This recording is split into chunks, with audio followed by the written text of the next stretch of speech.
ఓం నమో వెంకటేశాయ. ఈ వీడియోలో సర్వదర్శనం అంటే ఉచిత దర్శనం భక్తులకి దర్శనానికి వెళ్ళడానికి క్యూ లైన్ ఎంట్రీ పాయింట్ ఎక్కడ ఉంది, అలాగే క్యూ లైన్ అనేది ఎంత దూరం ఉంటుంది దాని గురించి, అలాగే వైకుంఠం కాంప్లెక్స్ 2 వద్దకి ఎలా వెళ్ళాలి అనే వీటన్నింటి గురించి కూడా, అలాగే అకామిడేషన్కి సంబంధించి, లాకర్స్కి సంబంధించి వీటన్నింటి గురించి కూడా ఈ వీడియోలో వివరించే ప్రయత్నం చేస్తానండి. ముందుగా మీరు తిరుమల కొండపైన సిఆర్ఓ ఆఫీస్ని దాటి కొంచెం ముందుకు వచ్చారు అంటే మీకు అక్కడ అన్నమయ్య స్టాచ్యూతో ఒక సర్కిల్ అనేది కనిపిస్తుందండి.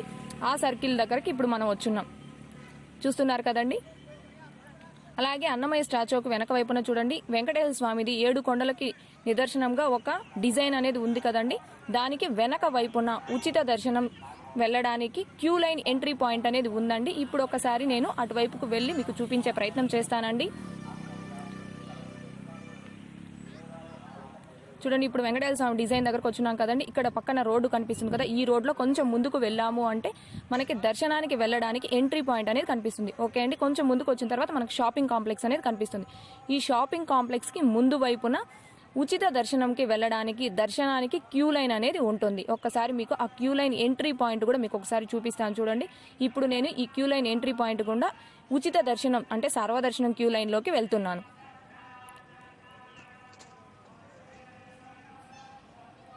ఇదండి ఎంట్రీ పాయింట్. ఈ ఎంట్రీ పాయింట్ ద్వారా ఉచిత దర్శనంకి వెళ్ళాలి అనుకునే భక్తులు ఈ ఎంట్రీ పాయింట్ ద్వారా ఈ క్యూ లైన్లో వెళ్లాల్సి ఉంటుందండి. ఇలానే ఈ క్యూ లైన్లో నేను కొంచెం దూరం ముందుకు వెళ్తూ ఉన్నానండి. ఇప్పుడైతే ఈ క్యూ లైన్లో ఇక్కడ వెళ్ళే భక్తులైతే మనకు పెద్దగా కనిపించటం లేదండి. కానీ ఈ క్యూ లైన్లో ఇలాగనే కొంచెం ముందుకు వెళ్ళాము అంటే అక్కడక్కడ భక్తులు ఎక్కువ సంఖ్య అనేది ఉంటుందండి.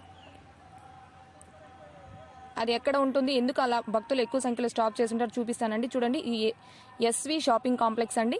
ఈ షాపింగ్ కాంప్లెక్స్ ముందు వైపు నుంచి ఈ క్యూ లైన్లోకి అంటే ఉచిత దర్శనం క్యూ లైన్లోకి వెళ్ళాలండి.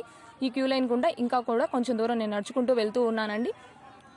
చూడండి, ఇది వెంకటేశ్వర స్వామికి సంబంధించిన డిజైన్ అండి. ఇక్కడ క్యూ లైన్లో నడుచుకుంటూ భక్తులు వస్తూ ఉన్నారు కదండి. ఈ క్యూ లైన్ ద్వారా ఉచిత దర్శనానికి వెళ్ళే భక్తులు వెళ్లాల్సి ఉంటుంది.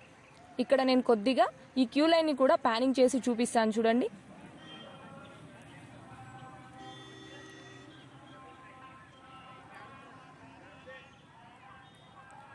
ఇలా కొంచెం ముందుకు నడుచుకుంటూ కూడా ఈ క్యూ లైన్లో వెళ్ళారు అంటే అక్కడక్కడ శ్రీవారి సేవకులు శ్రీవారి భక్తులకి మంచినీరు కూడా అందిస్తూ ఉంటారండి. ఇక్కడ నేను కొద్దిగా ప్యానింగ్ చేస్తున్నాను చూడండి. ఇక్కడ చూడండి, కొంచెం జూమ్ చేస్తున్నానండి. ఇక్కడ లేపాక్షి అనేది కనిపిస్తుంది కదండి, ఇది లేపాక్షి అండి. ఈ లేపాక్షికి ఆపోజిట్లో కూడా ఉచిత దర్శనంకి వెళ్ళేటటువంటి క్యూ లైన్లోకి ఎంట్రీ అనేది ఉందండి. భక్తుల సంఖ్య ఎక్కువగా ఉంటే అక్కడక్కడ ఈ ఉచిత దర్శనం క్యూ లైన్లోకి ఎంట్రీ పాయింట్లు లేకుండా చేస్తారండి. భక్తుల సంఖ్య ప్రస్తుతం ఈ క్యూ లైన్లోకి వెళ్లే భక్తుల సంఖ్య తక్కువగా ఉంది కాబట్టి అక్కడక్కడ ఈ క్యూ లైన్లోకి ఎంట్రీ పాయింట్లు అనేవి ఉంటాయండి. మీరు వెళ్ళాలి అనుకుంటే ఈ ఎంట్రీ పాయింట్ ద్వారా వెళ్ళొచ్చు, లేదు అనుకుంటే స్టార్టింగ్లో ఉన్నటువంటి ఆ ఎంట్రీ పాయింట్ ద్వారా కూడా మీరు వెళ్ళొచ్చు అండి. ఇప్పుడు ఈ క్యూ లైన్ వెంబడి కొంచెం దూరం నేను నడుచుకుంటూ వెళ్తూ ఉన్నానండి. అక్కడక్కడ ఈ ఉచిత దర్శనం క్యూ లైన్ వెంబడి రోడ్ అనేది లేదు కాబట్టి మొత్తం క్యూ లైన్ అనేది నేను చూపించలేనండి. రోడ్డు వెంబడి ఉన్నటువంటి క్యూ లైన్ మొత్తం కూడా మీకు చూపించే ప్రయత్నం చేస్తానండి. ఇలా ప్రస్తుతానికి భక్తులైతే తక్కువ సంఖ్యలో నడుచుకుంటూ వెళ్తూ ఉన్నారండి. ఇలా కొంచెం దూరం నడుచుకుంటూ వెళ్ళిన తర్వాత అక్కడక్కడ భక్తుల సంఖ్య అనేది అంటే భక్తులు ఎక్కువ మంది భక్తులనైతే ఉంటారండి. అంటే అక్కడక్కడ ఉచిత దర్శనంకి వెళ్ళేటటువంటి భక్తుల్ని క్యూ లైన్లో అక్కడక్కడ వెయిట్ చేపిస్తూ ఉంటారండి. ఇలా ఈ క్యూ లైన్ వెంబడి నడుచుకుంటూ వెళ్తూ ఉన్నామండి. ఎందుకు అక్కడక్కడ ఉచిత దర్శనంకి వచ్చినటువంటి భక్తుల్ని వెయిట్ చేపిస్తారు అంటే వైకుంఠం కాంప్లెక్స్ 2లో ఉన్నటువంటి కంపార్ట్మెంట్స్ అన్నీ కూడా ఫుల్ అయిపోయాయి అంటే ఆ కంపార్ట్మెంట్స్ ఖాళీ అయ్యేప్పటి వరకు ఈ ఉచిత దర్శనంకి వచ్చినటువంటి భక్తుల్ని క్యూ లైన్లో వెయిట్ చేపిస్తారండి. ఈ ఉచిత దర్శనం క్యూ లైన్ వెంబడి ఇలానే నడుచుకుంటూ వెళ్తూ ఉన్నామండి. ప్రస్తుతానికైతే భక్తులు ఇప్పుడు స్టార్టింగ్లో తక్కువ మంది భక్తులు ఉన్నారు కాబట్టి ఈ క్యూ లైన్ అనేది మనకి 1-2 పర్సన్స్ మాత్రమే వెళ్తున్నట్టు, తక్కువ మంది భక్తులు ఉచిత దర్శనంకి వెళ్తున్నట్టు కనిపిస్తుందండి. చూడండి, ఆ క్యూ లైన్ వెంబడి నడుచుకుంటూ వచ్చాక ఎంతమంది భక్తులు అయితే ఈ ఉచిత దర్శనంకి వచ్చి వెయిట్ చేస్తూ ఉన్నారనేది మనకి ఇక్కడ కనిపిస్తుంది కదండి. ఇక్కడికి వచ్చిన తర్వాత అంటే ఈ క్యూ లైన్ వెంబడి నడుచుకుంటూ వచ్చిన తర్వాత ఇక్కడికి వచ్చాక ఉచిత దర్శనంకి వచ్చినటువంటి భక్తుల్ని ఆపేసి ఉన్నారండి. ఆపేసి ఇక్కడ వెయిట్ చేస్తూ ఉన్నారు ఈ భక్తులందరూ. మరలా ఇప్పుడే ఈ ఉచిత దర్శనం క్యూ లైన్ అనేది వదిలారండి. భక్తులు చిన్నగా 1 by 1 నడుచుకుంటూ వెళ్తూ ఉన్నారండి. ఎక్కడైనా కూడా రోడ్డు వచ్చింది అంటే ఆ రోడ్డు వచ్చిన చోట మాత్రం ఇలా బ్రిడ్జిలపై నుంచి ఎక్కి మరలా కిందకి దిగాల్సి ఉంటుందండి. స్టాప్ చేసినటువంటి క్యూ లైన్ అనేది వదిలారు కాబట్టి భక్తులు నడుచుకుంటూ వెళ్తూ ఉన్నారండి. చూడండి, క్యూ లైన్లో వెళ్ళేటటువంటి భక్తులకి శ్రీవారి సేవకులు మంచినీరు కావచ్చు, అలాగే మజ్జిగ కావచ్చు అందిస్తూ ఉన్నారండి. ఇలా ఉచిత దర్శనంకి క్యూ లైన్లో వచ్చేటటువంటి భక్తులకి, శ్రీవారి భక్తులకి ఎలాంటి ఇబ్బంది లేకుండా తిరుమల తిరుపతి దేవస్థానం వారు మజ్జిగ కావచ్చు, మంచినీరు కావచ్చు, అన్న ప్రసాదాలు కావచ్చు అన్నీ కూడా అందిస్తూ ఉన్నారండి. ఎలాంటి ఇబ్బంది అయితే లేదండి. కాకుంటే దర్శనానికి వచ్చేవారు క్యూ లైన్లో కావచ్చు, కంపార్ట్మెంట్స్లో కావచ్చు కొంచెం సమయం వరకు అయితే వెయిట్ చేయాల్సి ఉంటుందండి. అంటే దాదాపుగా ఉచిత దర్శనంకి వచ్చినటువంటి భక్తులకి దర్శనం అనేది పూర్తవ్వడానికి 12 నుంచి 16-17 గంటల సమయం అనేది పడుతుందండి. ఈ సమయం వరకు వెయిట్ చేయాల్సి ఉంటుందే కానీ అన్ని సౌకర్యాలు కూడా తిరుమల తిరుపతి దేవస్థానం వారు ఏర్పాటు చేస్తున్నారండి. ఈ క్యూ లైన్లో వచ్చేటటువంటి భక్తులకి ఎలాంటి ఇబ్బందులు లేవండి. మంచినీరుని అలాగే మజ్జిగ, అన్న ప్రసాదాలు శ్రీవారి సేవకుల చేత అందిస్తూ ఉన్నారండి. చూడండి, మనం ఇందాక వెయిట్ చేసినటువంటి భక్తులను చూసాం కదండి, అదే క్యూ లైన్లో చాలా దూరం శ్రీవారి భక్తులను అయితే వెయిట్ చేయించున్నారండి. ఇప్పుడు ఈ క్యూ లైన్ వెంబడే నేను నడుచుకుంటూ వెళ్తున్నాను, చూపిస్తున్నాను చూడండి ఒకసారి. చాలా దూరం ఈ క్యూ లైన్లో శ్రీవారి భక్తులను అయితే వెయిట్ చేయించి ఉన్నారండి. ఇలా కొంచెం దూరం వరకు వెయిట్ చేయించి ఉంటారు. అది ఎక్కడ అనేది కూడా మీకు ఒకసారి చూపించే ప్రయత్నం చేస్తానండి. చూడండి, శ్రీవారి సేవకులు భక్తులకి మజ్జిగ అలాగే మంచినీరు కూడా అందిస్తూ ఉన్నారండి.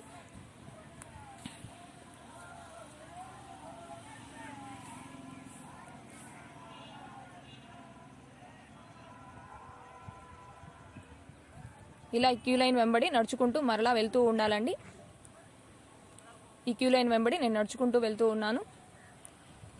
ఈ క్యూ లైన్ వెంబడి రోడ్డు లేదు కాబట్టి అన్ని చోట్ల నేను క్యూ లైన్ అనేది చూపించలేకపోతూ ఉన్నానండి. ఇప్పుడు ఈ క్యూ లైన్ ఎక్కడ స్టాప్ చేసి ఉన్నారు అనేది మీకు ఒకసారి చూపించే ప్రయత్నం చేస్తానండి.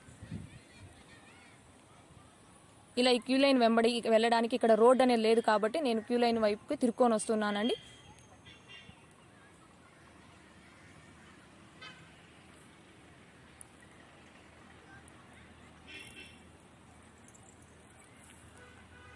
చూస్తూ ఉన్నారు కదండి, చాలా మంది శ్రీవారి భక్తులు ఇంత పొడవున ఉచిత దర్శనంకి వచ్చినటువంటి భక్తులు క్యూ లైన్లో వెయిట్ చేసి ఉన్నారండి. ఇక్కడ మనం చూస్తున్నారు కదండి, నేను రోడ్డు అనేది తిరుక్కొచ్చానండి. అక్కడ రోడ్డు వెంబడి లేదు కాబట్టి తిరుక్కొని వచ్చానండి. ఇక్కడ తిరుక్కొచ్చిన తర్వాత చూడండి, ఇక్కడి వరకు ఈ ఉచిత దర్శనంకు వచ్చినటువంటి భక్తులు ఇక్కడ వరకు క్యూ లైన్లో వెయిట్ చేసి ఉన్నారండి. ఇక్కడ క్యూ లైన్ అనేది ఇక్కడికి స్టాప్ చేసి ఉన్నారు, చూస్తున్నారు కదండి. ఇక్కడికి ఉచిత దర్శనంకి వచ్చినటువంటి భక్తులు క్యూ లైన్ అనేది ఇక్కడికి స్టాప్ చేసి ఉన్నారండి. ఈ క్యూ లైన్ అనేది వదిలిన తరువాత భక్తులు ఇక్కడ కనిపిస్తున్నటువంటి ఈ ఎంటీ క్యూ లైన్ ద్వారా నడుచుకుంటూ వెళ్ళాలండి. ప్రస్తుతానికి క్యూ లైన్ అనేది అక్కడ స్టాప్ చేసి ఉన్నారు కాబట్టి ఈ క్యూ లైన్ మనకి ఖాళీగా కనిపిస్తూ ఉందండి. స్టాప్ చేసినటువంటి శ్రీవారి భక్తుల్ని దర్శనంకి వదిలారు అంటే ఈ క్యూ లైన్ వెంబడి నడుచుకుంటూ వెళ్ళాలండి. అలాగే ఈరోజు అకామిడేషన్కు సంబంధించి, దర్శనాలకు సంబంధించి ఎంత సమయం పడుతుంది అనే వీటన్నింటికి సంబంధించి ఈరోజు ఉదయం నేను ఒక వీడియో అనేది మన ఛానల్లో పోస్ట్ చేయడం జరిగిందండి. ఈరోజు అకామిడేషన్ కౌంటర్స్ అనేవి మధ్యాహ్నం 12 గంటల వరకు ఓపెన్లో ఉన్నాయండి. 12 గంటలకి ఆఫ్లైన్ అకామిడేషన్ కౌంటర్స్ కూడా క్లోజ్ చేయడం జరిగింది. ఇకపోతే లాకర్స్ ఇచ్చే కొన్ని ప్లేసుల్లో లాకర్స్ అనేవి అవైలబుల్లో లేవండి. నేనైతే మధ్యాహ్నం 2 గంటలు ఆ సమయంలో PAC 1 వద్ద లాకర్స్ అనేవి ఖాళీ ఉన్నాయా లేవా అనేది ఒకసారి వెళ్ళి అడగడం జరిగిందండి. PAC 1లో అయితే లాకర్స్ అనేవి ఖాళీ లేవండి. ఆ తర్వాత సేవా సదన్ 3 వద్దకు వెళ్ళి ఒకసారి లాకర్స్ అనేవి ఖాళీ ఉన్నాయా లేదా అనేది అడగానండి. హాల్ 1, హాల్ 2లో లాకర్స్ అనేవి ఖాళీ లేవండి. హాల్ 3లో లాకర్స్ ఉన్నాయి, కావాలి అంటే ఇస్తాము అని చెప్పడం జరిగిందండి. లాకర్స్ అనేవి మొత్తం 4 ప్లేసుల్లో తిరుమల కొండపైన ఇస్తారండి. ఒక ప్లేస్లో లాకర్స్ లేవు అంటే మొత్తం అన్ని ప్లేసుల్లో లాకర్స్ లేవు అని కాదండి. మిగిలిన 3 ప్లేసుల్లో ఎక్కడైనా లాకర్స్ అవైలబుల్ ఉన్నాయా లేదా అనేది ఒకసారి మీరు ఆ ప్లేసులకు వెళ్ళి కనుక్కొని లాకర్స్ ఉన్నాయి ఖాళీగా అంటే మీరు లాకర్స్ తీసుకొని లాకర్స్లో మీ లగేజ్ అనేది ఉంచుకొని మీరు అక్కడ హాల్స్లో కూడా స్టే చేయొచ్చండి. ఓకే అండి, మనం ఇప్పుడు వైకుంఠం కాంప్లెక్స్ 2 వద్దకి వచ్చున్నామండి. ఇక్కడ నేను మెయిన్ రోడ్లో ఉన్నానండి. రోడ్డు కానుంచి ఒకసారి మీకు చూపిస్తూ ఉన్నాను. కొద్దిగా నేను ఇక్కడ మీకు జూమ్ చేసి చూపించే ప్రయత్నం చేస్తానండి. చూడండి, వైకుంఠం కాంప్లెక్స్ 2 అనేది కనిపిస్తుంది కదండి. ఉచిత దర్శనం సర్వదర్శనంకి వచ్చినటువంటి భక్తులు ఈ క్యూ లైన్ వెంబడి నడుచుకుంటూ వచ్చి ఇక్కడికి రావాల్సి ఉంటుందండి. ఒకసారి నేను ఇక్కడ రోడ్ అనేది ప్యానింగ్ చేసి చూపిస్తున్నాను చూడండి. ఇక్కడ కనిపించే ఈ రోడ్ అనేది SV మ్యూజియం ఉంది కదండి, ఈ మ్యూజియం నుంచి వచ్చేటటువంటి దారి అండి. ఈ దారి గుండా కూడా వచ్చి ఇక్కడికి చేరుకోవచ్చు. అయితే ఉచిత దర్శనంకి వచ్చే భక్తులు మాత్రం స్టార్టింగ్ పాయింట్ క్యూ లైన్ వద్ద నుంచి చేరుకోవాలి. ఇప్పుడు నేను ఈ వైకుంఠం కాంప్లెక్స్ 2 వద్ద నుంచి లోపలికి రోడ్లోకి వచ్చి మీకు ఒకసారి చూపించే ప్రయత్నం చేస్తానని నేను లోపలికి క్యూ లైన్లో రోడ్లోకి వచ్చున్నాను. ఇక్కడ చూడండి, వైకుంఠం కాంప్లెక్స్ 2 దగ్గర మాత్రం క్యూ లైన్లో భక్తులు వెయిట్ చేస్తూ ఉన్నారు. అక్కడ మనం ముందు స్టార్టింగ్లో చూసినప్పుడు కొంచెం దూరం భక్తులు అనే వాళ్ళు వెయిట్ చేస్తున్నారు. తర్వాత మళ్ళీ కొంచెం దూరం క్యూ లైన్ అనేది ఖాళీగా ఉంది. తర్వాత ఇక్కడికి వచ్చిన తర్వాత ఇక్కడ క్యూ లైన్లో మరలా భక్తులు వెయిట్ చేస్తూ ఉన్నారండి.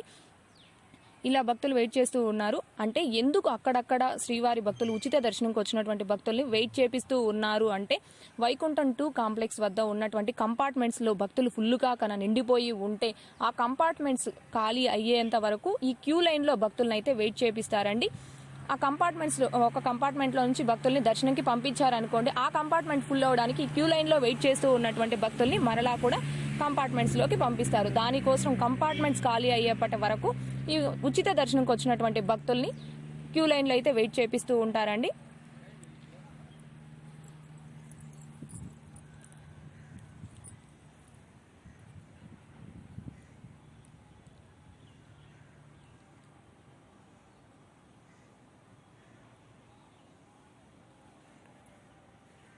ఇది ఎస్వి మ్యూజియం అండి. ఈ ఎస్వి మ్యూజియం దగ్గర నుంచి కూడా కంపార్ట్మెంట్స్ వైకుంఠం కాంప్లెక్స్ 2 వద్దకి రావాల్సి ఉంటుందండి. వచ్చేదానికి దారి అండి. ఒక్కసారి నేను అది కూడా మీకు చూపించే ప్రయత్నం చేస్తాను. చూడండి, ఇక్కడ కొద్దిగా నేను ప్యానింగ్ చేస్తున్నానండి. ఇక్కడ కనిపిస్తుంది కదా, అక్కడ గోపురం అనేది కనిపిస్తూ ఉంది కదండి, అదండి ఎస్వి మ్యూజియం. ఈ ఎస్వి మ్యూజియం నుంచి కూడా ఇక్కడ ఉచిత ధర్మరథం వెళ్ళే బస్సు కూడా కనిపిస్తుంది కదండి. ఈ ఎస్వి మ్యూజియం ద్వారా కూడా ఈ వైకుంఠం